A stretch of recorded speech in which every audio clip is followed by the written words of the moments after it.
Bonjour à tous et bienvenue sur cette chaîne.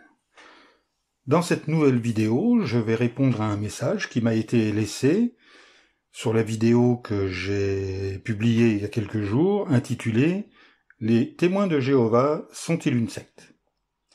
Cette personne soulève un certain nombre de questions qu'on peut légitimement se poser lorsque l'on ne nous connaît pas, et j'ai donc décidé dans cette vidéo de présenter notre défense. Donc c'était un gros pavé, alors j'ai essayé d'en extraire l'essentiel, j'espère n'avoir rien oublié. Donc le message commence ainsi. Dans le paysage religieux, les témoins de Jéhovah suscitent des discussions et des interrogations en raison de certains traits qui résonnent avec les caractéristiques souvent associées aux sectes. Ces similitudes offrent matière à réflexion quant à la nature de cette organisation. Donc je cite maintenant une partie du message. Alors, tout d'abord, on nous dit, les témoins de Jéhovah sont connus pour exercer un contrôle strict sur l'information au sein de leur communauté. Ils encouragent leurs membres à se limiter aux publications et enseignements approuvés par l'organisation, décourageant ainsi l'exploration de sources d'informations extérieures. Ceci est vrai et faux à la fois. Nos anciens, qui servent notre Assemblée mondiale, qu'on appelle aussi Collège central, nous conseillent, j'insiste, de ne pas lire ou visionner les médias produits par des personnes excommuniées, qui sont en général truffés de mensonges et d'inexactitudes. Sur YouTube, vous pourrez voir une vidéo, par exemple, où une personne, se disant ex-témoin de Jéhovah, affirme qu'il existe dans nos salles du royaume une salle réservée à la fessée des enfants. Au départ, tu me racontais des événements que j'avais du mal à croire. T'avais du mal à me croire? Ouais. Tu croyais que j'affabulais, je racontais des histoires? Il y a des choses qui m'ont soufflé. Par exemple, à la salle de royaume, un enfant qui pleurait pendant que le surveillant faisait un discours. On sortait l'enfant de la pièce et il y avait une pièce vraiment qui était, prévue pour la fessée. C'est bien sûr un affreux mensonge. Pourquoi nous est-il recommandé d'éviter d'écouter ou de lire les publications des personnes excommuniées? Surtout celles qui s'opposent. Alors, cette décision est bien sûr fondée sur la parole de Dieu. Dans l'évangile de Jean, chapitre 12, verset 10, nous lisons, c'est le Seigneur qui parle, « Si quelqu'un vient chez vous, et n'apporte pas cet enseignement, ne le recevez pas dans votre maison, et ne lui adressez pas non plus de salutations. » Ceci dit, cette même réticence à explorer les publications des autres églises n'existe-t-elle pas au sein de la chrétienté? Est-ce qu'on vous encourage dans votre église à aller visiter notre site jw.org? À vous de répondre à cette question, je ne suis pas à votre place. Par contre, nous pouvons tout à fait prendre connaissance des enseignements dispensés dans les églises de la chrétienté, afin de les passer à l'épreuve de la parole de Dieu. L'apôtre Paul, dans sa première lettre aux Thessaloniciens, au chapitre 5 et au verset 2, nous dit « Vérifiez toutes choses, restez attachés à ce qui est excellent. » Ceci concerne bien sûr les enseignements extérieurs, mais également les enseignements qui nous sont fournis par notre propre collège central. On nous dit également « Cette restriction peut entraver la liberté intellectuelle et limiter la diversité des perspectives au sein de la communauté. » Alors, il est vrai que nous ne sommes pas divisés en divers groupes et tendances, comme le sont les églises de la chrétienté. Nous sommes une seule église mondiale, et bien que nous soyons issus de nombreuses cultures différentes, que nous parlions des langues différentes, que nos coutumes soient différentes, nous sommes unis dans la même pensée, Et bien sûr, en tant que chrétiens, nous avons une bonne raison biblique qui explique cela. Voici ce que le Christ, Jésus, notre Seigneur, a prophétisé à propos des vrais chrétiens. Jésus nous dit, en Jean chapitre 17, les versets 22 et 23, « Je leur ai donné la gloire que tu m'as donnée, afin qu'ils soient un, comme nous sommes un. Moi, en union avec eux, et toi en union avec moi, afin qu'ils soient rendus parfaits dans l'unité, pour que le monde sache que c'est toi qui m'as envoyé, et que tu les as aimés comme tu m'as aimé. » Et le Seigneur Jésus de poursuivre par la bouche de l'apôtre Paul, en 1 Corinthiens chapitre 1 verset 10, « Je vous engage, frères, au nom de notre Seigneur Jésus-Christ, à être tous unis dans ce que vous dites, à ne pas avoir de division parmi vous, mais à être parfaitement unis dans la même pensée et dans la même opinion. » Ceci, c'est moi qui parle, là, ça n'est plus l'apôtre Paul, n'est-ce pas? Ceci est le fruit de l'Esprit Saint, bien sûr. L'Esprit Saint ne fait pas dire une chose à certains et une autre chose à d'autres. L'Esprit Saint est un lien unificateur. Ensuite, on nous dit souvent, de plus, les témoins de Jéhovah ont souvent recours à l'isolement social comme moyen de maintenir la cohésion de leur communauté. Les membres sont encouragés à éviter les contacts avec des personnes en dehors de l'organisation, ce qui peut conduire à une déconnexion émotionnelle des amis et de la famille non témoins. Cette dynamique renforce le contrôle de l'organisation sur la vie de ses membres. Alors, je dirais que c'est une façon à sens unique de voir les choses. Parce qu'il arrive très souvent que ce soit les membres de notre famille ou d'autres personnes qui ne veulent plus avoir de contact avec nous, dès lors que nous avons abandonné la religion familiale ou la religion acceptée comme étant la religion normale. De plus, ce genre de raisonnement pose un problème. Que dire alors de certains ordres religieux catholiques cloîtrés? Ne sont-ils pas isolés socialement? Et les Amish, les Ménonites, ne s'isolent-ils pas socialement? Non, je vous rassure, nous sommes parfaitement intégrés à la société. D'ailleurs, il y a un sondage Sofres qui date d'octobre 1998, qui a été effectué sur 1200 témoins chrétiens de Jéhovah, qui démontre tout le contraire. Donc je vous mettrai quelques liens dans la description. Alors donc, il était également question d'éviter les contacts avec les personnes non témoins. Il est évident que nous préférons fréquenter nos frères et sœurs dans la foi. J'imagine qu'il en est de même pour vous. Oui, nous évitons de fréquenter intimement, c'est-à-dire de manière régulière, certaines personnes non chrétiennes. Par exemple, il peut m'arriver de refuser une invitation de voisins que je connais, avec qui j'échange régulièrement. Pourquoi? Parce que cette invitation est quelquefois faite pour l'occasion d'une fête non chrétienne, comme Halloween par exemple.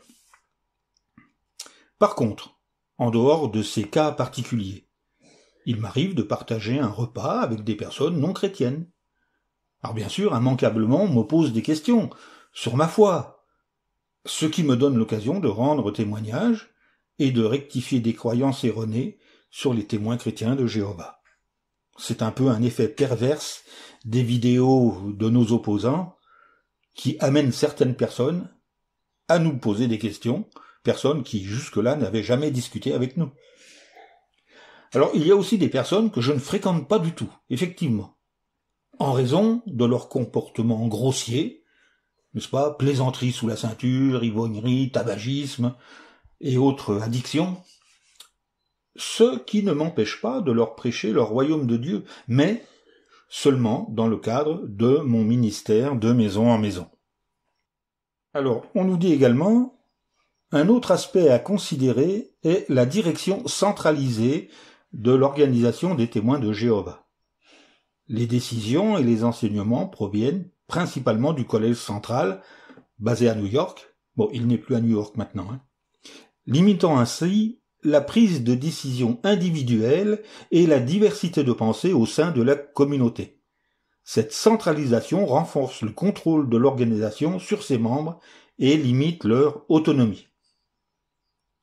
Encore une fois, c'est la parole de Dieu qui nous dicte notre conduite en matière d'organisation. Pour ce qui est de notre organisation, nous poursuivons au plus près possible le modèle mis en place par les premiers chrétiens. Et je m'étonne toujours que de nombreux membres de la chrétienté ignorent que les premiers chrétiens avaient un collège central. Ceci est très explicite dans le chapitre 15 du livre des Actes, où on peut voir que le collège central de l'époque, vers 49 de notre ère, si j'ai bonne mémoire, se réunit afin de prendre une décision importante qui sera ensuite transmise à toutes les assemblées. Décision qui porte sur la circoncision et sur d'autres choses. Donc, je me contenterai de vous lire cette décision prise sous le couvert de l'Esprit Saint, que vous trouverez dans le livre des Actes, au chapitre 15, les versets 28 et 29. Je vous encourage à lire le chapitre en entier. Car l'Esprit Saint et nous-mêmes avons jugé bon de ne pas ajouter d'autres fardeaux que ces choses qui sont nécessaires. Vous abstenir de ce qui a été sacrifié aux idoles, du sang, de ce qui a été étouffé, et des actes sexuels immoraux. Si vous vous interdisez strictement ces choses, tout ira bien pour vous. Portez-vous bien. Donc on voit que cette décision a été prise sous le couvert de l'Esprit Saint. Ça n'est pas rien quand même. Alors, également, on nous dit souvent, de plus, les témoins de Jéhovah ont une politique de désassociation où les membres qui s'écartent des enseignements ou des règles de l'organisation sont exclus et rejetés par la communauté. Cela crée une pression sociale pour la conformité et peut décourager les membres de remettre en question les enseignements de l'organisation, de peur d'être ostracisés. C'est encore une manière d'inverser les choses. Déjà, les membres excommuniés ne sont pas rejetés. Ils peuvent tout à fait continuer d'assister aux réunions. Ils peuvent même, s'ils le souhaitent, bénéficier d'un soutien biblique, pour autant qu'ils acceptent de renoncer à ce qui leur a valu d'être excommuniés. On n'est pas excommunié parce qu'on a commis un péché. On est excommunié parce qu'on refuse de renoncer à ce péché. Si cette personne renonce à son péché, elle peut tout à fait bénéficier d'une étude biblique, et d'ailleurs, des milliers d'excommuniés sont réintégrés chaque année. Malheureusement, il y a les autres, ceux qui nous rejettent, car ce sont eux qui nous rejettent en se répandant en calomnies et mensonges sur les réseaux sociaux. Voici un exemple, une vidéo. C'est un exemple extrême, mais il est parlant. Faux jeton! Faux frère! Hypocrite! Putain! C'est bien! Charogne! Maintenant, ils sont passés. C'était la salle du royaume, le temple qu'on a fréquenté, la dernière salle en tous les cas qu'on a fréquenté pendant 23 ans. On a envoyé cette lettre, eh bien elle l'a renvoyée retour à l'expéditeur. Je vous garantis que ça fait mal, hein, mais ça fait mal. Parce que c'est plein d'amour, et c'est comme si cet amour, il est bon à jeter.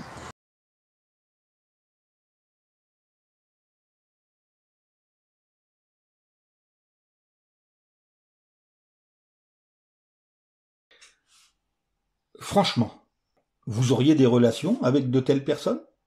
Ceci dit, pour un chrétien, l'excommunion est-elle biblique? C'est une question qu'on peut se poser, évidemment. Voici quelques textes. Dans la première épître aux Corinthiens, chapitre 1 à 5, dans ce passage, un pécheur est excommunié.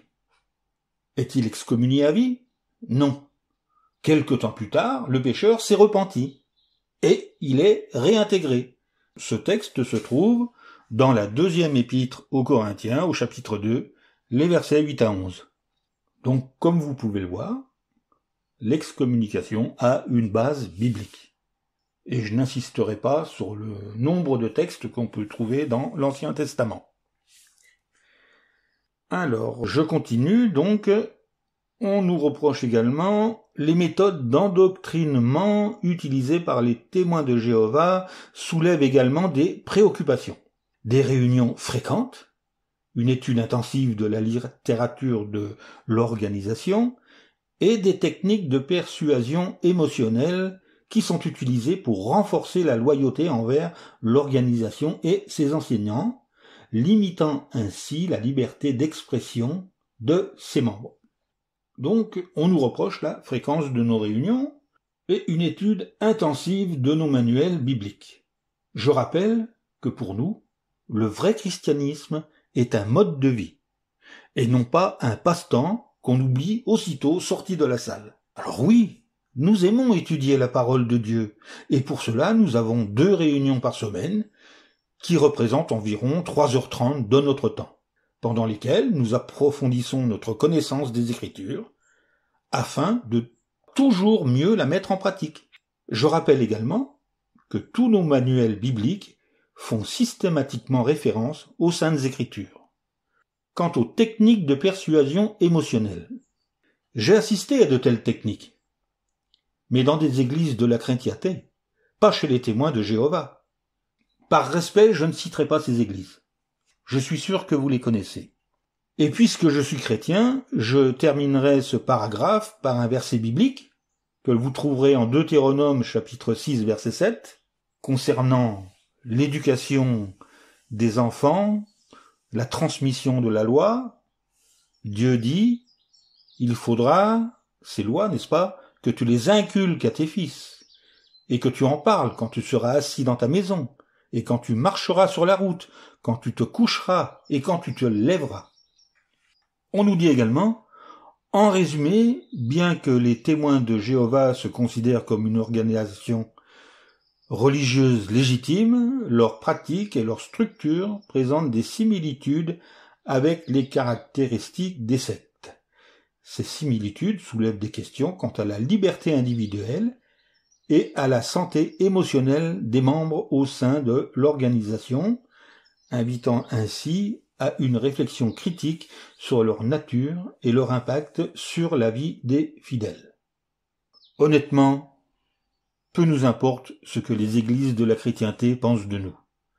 Cela ne nous empêche pas de continuer à servir le vrai Dieu, selon sa volonté, et d'obéir à notre chef Jésus-Christ, notamment en nous aimant les uns les autres, selon Jean chapitre 13 verset 34. Comme vous le savez, nous ne nous entretuons pas. Dès qu'un conflit éclate entre les nations où nous vivons, nous continuons d'aimer notre prochain. Nous ne participons jamais à un conflit. Et nous continuerons d'aimer notre prochain en allant de maison en maison et de porte en porte leur porter le message du royaume de Dieu, conformément aux paroles du Seigneur Jésus contenues en Luc chapitre 10, versets 1 et suivants. Quant à notre santé émotionnelle, on l'a vu plus haut, de nombreuses études ont démontré qu'elle était excellente. Le message se poursuit ainsi. Jésus lui-même a enseigné l'amour inconditionnel et la liberté de penser. Pour ce qui est de l'amour inconditionnel, notre attitude durant la dernière guerre mondiale l'a largement démontré, et encore aujourd'hui en Russie et en Ukraine, où aucun témoin chrétien de Jéhovah ne participe au conflit, au risque d'être emprisonné et persécuté. Je n'insisterai pas non plus sur l'Érythrée, où nos frères et sœurs sont emprisonnés de longues années sans jugement, ou encore au Rwanda, où un génocide interreligieux a eu lieu. En ce qui concerne la liberté de penser, je vous laisse méditer sur ce texte, que l'on trouve en Jean chapitre 5 verset 19.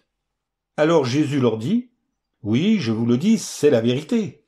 Le Fils ne peut rien faire de sa propre initiative, mais il fait seulement ce qu'il voit le Père faire, car toutes les choses que celui-là fait, le Fils aussi les fait, de la même manière. » Donc, Nous, témoins de Jéhovah, nous imitons le Fils.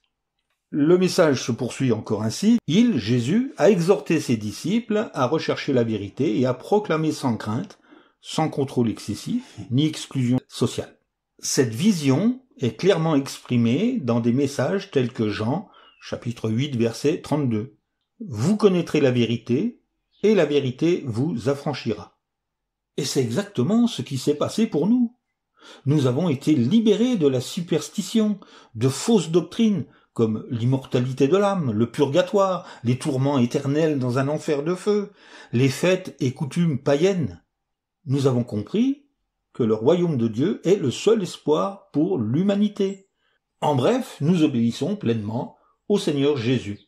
En Jean chapitre 15 verset 10, nous pouvons lire « Si vous obéissez à mes commandements, vous resterez dans mon amour, tout comme moi j'ai obéi aux commandements du Père et reste dans son amour. » On nous dit également, en outre, les apôtres ont encouragé les croyants à être des témoins de Jésus. Témoins de Jésus, qu'est-ce que cela veut dire? Cela veut dire que les chrétiens doivent annoncer à tout le monde que maintenant Jéhovah utilise Jésus pour sauver les humains. Donc, quel que soit le nom que nous nous sommes choisis, nous sommes toujours des témoins de Jésus, puisque nous lui obéissons pleinement, et que nous témoignons que Jésus est le Christ, le Fils du Dieu vivant, venu dans la chair, offrir son sang pour nous racheter du péché et de la mort. Donc toute personne qui témoigne pour Jésus, qui témoigne pour le royaume, qui obéit au Christ, est un témoin de Jésus.